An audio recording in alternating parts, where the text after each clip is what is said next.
Assalamualaikum warahmatullahi wabarakatuh. Saya Muhammad Fadilah dari Sekolah Tinggi Agama Islam Ma'arif Jambi. Pada kesempatan kali ini, kami akan menjelaskan makalah kami yang berjudul Tinjauan Filsafat Pendidikan Terhadap Kurikulum Mata Kuliah Filsafat Pendidikan Islam, yang dimana di sini saya selaku moderator dan pemateri pertama, dan nanti akan dilanjutkan kepada teman saya Muhammad Fikri sebagai pemateri kedua. Baiklah, kita masuk ke materi yang pertama, yakni pengertian kurikulum. Dalam kamus lisan Al-Arab, kita menemukan kata manhaj atau kurikulum yang bermakna jalan yang terang atau jalan yang dilalui oleh manusia pada berbagai kehidupannya. Dan secara etimologis, kurikulum adalah tempat berlari dengan kata yang berasal dari bahasa Latin, yakni kurir, yaitu pelari, dan kuriri yang artinya tempat berlari. Berdasarkan pengertian tersebut, dapat disimpulkan bahwa kurikulum itu merupakan landasan yang digunakan pendidik untuk membimbing peserta didiknya ke arah tujuan pendidikan yang diinginkan melalui akumulasi sejumlah pengetahuan, keterampilan, dan sikap mental. Yang kedua, cakupan kurikulum pendidikan Islam. Cakupan bahan pengajaran yang terdapat dalam kurikulum pada masa sekarang ini nampak semakin luas berdasarkan perkembangan pada saat sekarang ini.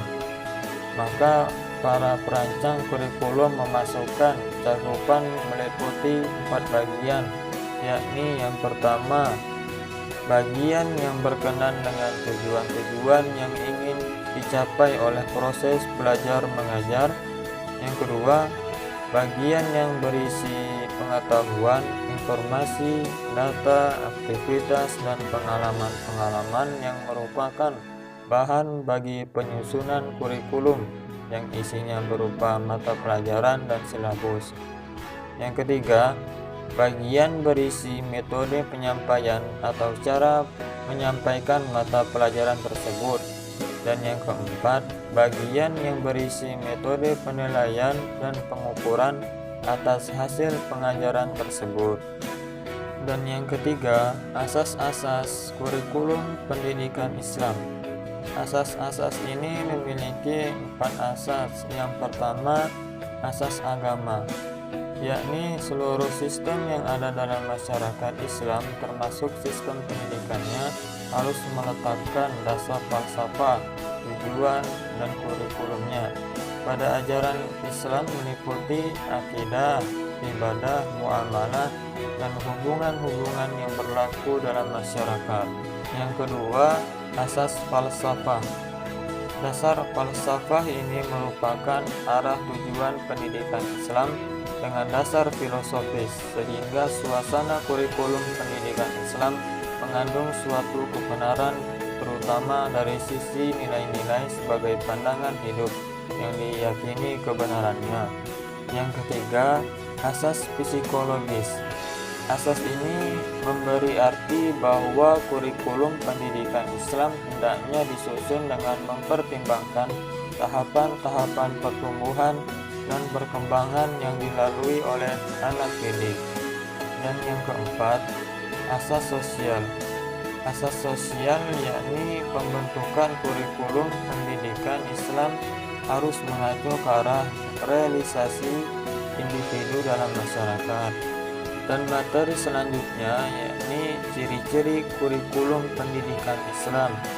Jadi, ciri-ciri kurikulum pendidikan Islam yang pertama, menonjolkan tujuan agama dan akhlak. Yang kedua, mempertahankan pengembangan dan bimbingan terhadap semua aspek pribadi siswa dan siswi. Yang ketiga, adanya keseimbangan antara kandungan kurikulum dan pengalaman serta kegiatan pengajaran.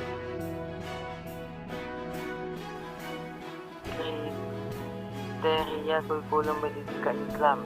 Menurut An-Nawawi, kriteria kurikulum pendidikan Islam adalah sebagai berikut. A. Kurikulum hendaknya diarahkan untuk mencapai tujuan akhir pendidik Islam, yakni ikhlas taat beribadah kepada Allah. Tujuan psikis, sosial dan budaya. B. Sistem dan pengembangan kurikulum hendaknya selaras dengan fitnah insan sehingga memiliki peluang untuk mensucikan dan menjaganya dari penyimpanan serta penyelamatan. J. Secara keseluruhan, struktur dan organisasi kurikulum hendaknya tidak bertentangan dan tidak menimbulkan pertentangan dengan pola hidup Islami. D. Pentahapan serta pengkhususan kurikulum hendaknya memperhatikan priorisasi perkembangan peserta didik, terutama karakteristik anak-anak. Kurikulum hendaknya bersifat realistik atau dapat dilaksanakan sesuai dengan situasi dan kondisi dalam kehidupan negara tertentu. F. Dalam berbagai pelaksana aktivitas, contoh yang ada dalam kurikulum harus memelihara kebutuhan ternyata hidup masyarakat dengan tetap cita yang ideal Islami seperti rasa syukur dan harga diri sebagai umat Islam. G. Kurikulum hendaknya bersifat luas sehingga dapat disesuaikan sebagai situasi dan kondisi serta perbedaan individual dalam menangkap dan mengolah badan pelajaran. Baiklah, cukup sekian yang dapat kami sampaikan. Lebih dan kurangnya kami mohon maaf. Terima kasih atas segala perhatian dan mohon maaf atas segala kekurangan. Wabillahi taufiq wal hidayah. Wassalamualaikum warahmatullahi wabarakatuh.